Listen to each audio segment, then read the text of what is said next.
Bonjour à tous, aujourd'hui on se retrouve pour la présentation du mode Five Nights at Freddy sur Minecraft, c'est parti.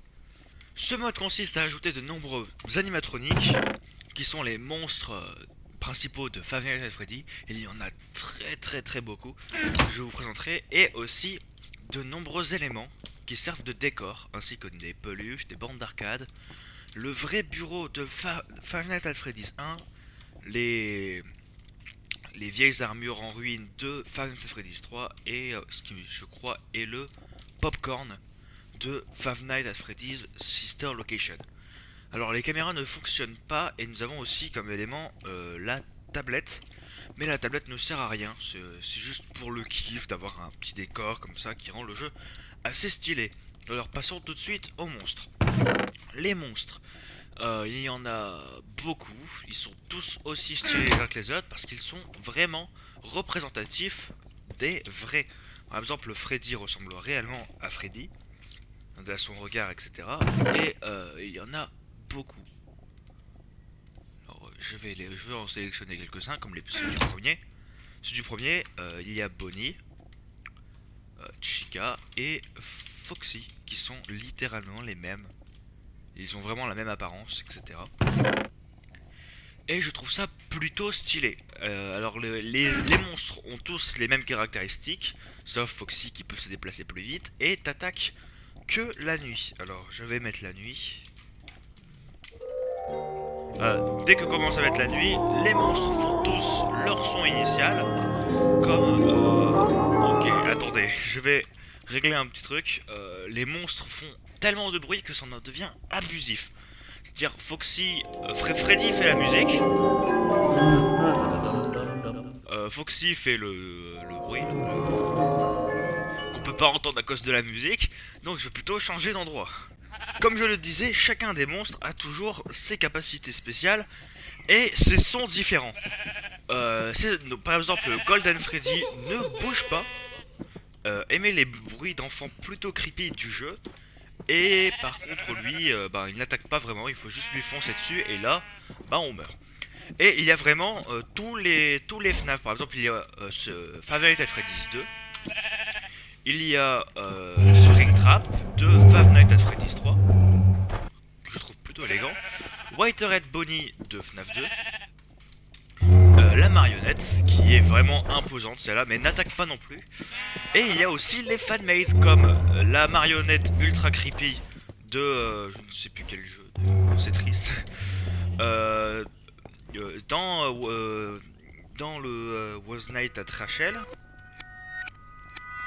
qui commence déjà à faire ses bruits chelous. Et il y a aussi le Initiate Freddy de The Joy of Creation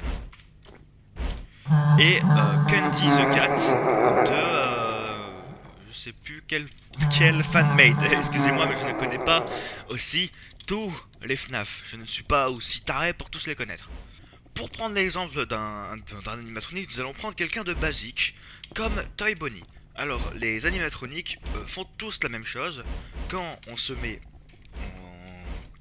en survie, c'est-à-dire en game mode 0.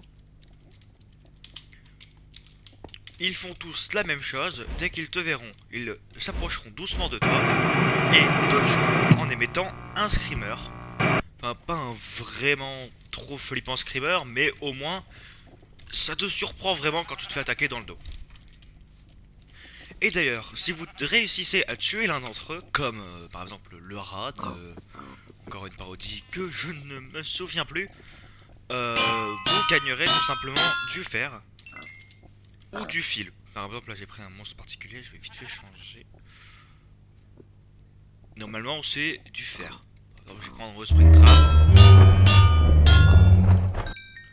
Bon, c'est juste que là j'ai... Ah bah oui, c'est logique en fait que Springtrap dépose de la chair putréfiée.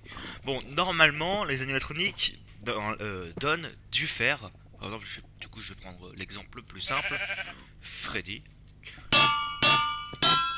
Voilà, un animatronique normalement donne des lingots de fer. Mais apparemment, je ne le savais pas avant de faire cette vidéo. Springtrap donne de la chair putréfiée.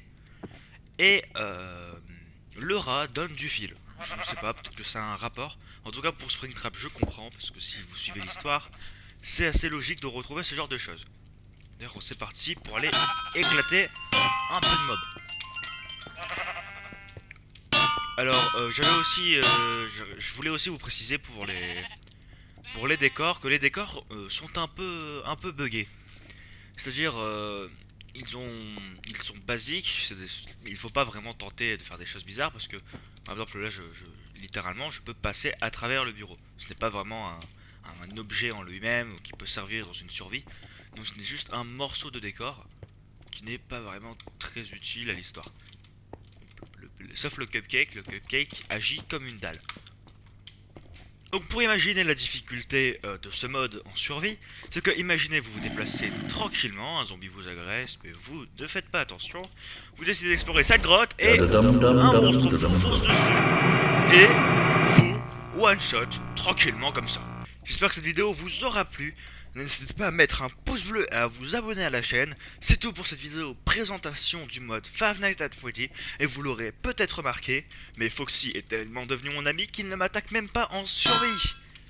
Allez, ciao.